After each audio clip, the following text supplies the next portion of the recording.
RBI आज repo rate जाहीर करणारे पत्रकार परिषद घेत जाहीर होईल हा रेपो रेट सलग 3 वेळा रेपो रेट मध्ये कपात करण्यात आलेली आहे। सध्या रेपो रेट 5.5% आहे।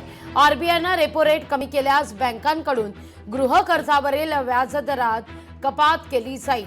अमेरिकेने टॅरिफ जाहीर केल्यानंतर पहिला रेपो रेट आज जाहीर होतोय, त्यामुळे सगळ्यांच्याच या पतधोरणाकडे नजरा लागलेल्या आहेत।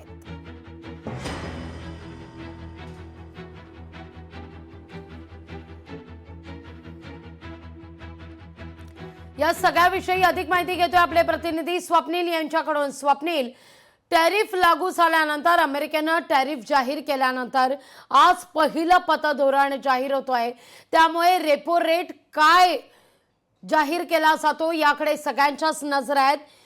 पुन्हा एकदा गृह कर्जदारांना दिलासा मिळणार आहे का हे पाहणं महत्त्वाचं असेल। स्वप्नील,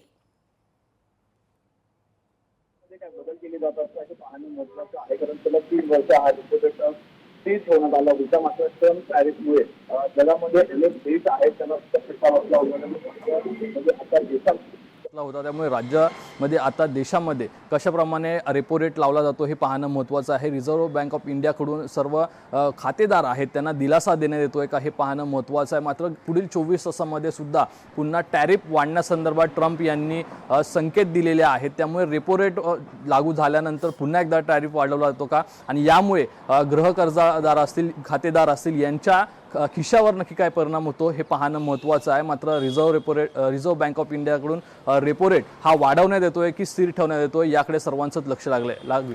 निश्चित स्वप्नील, तुर्तास धन्यवाद तुम्ही दिलेल्या एकूणच सविस्तर माहिती करता।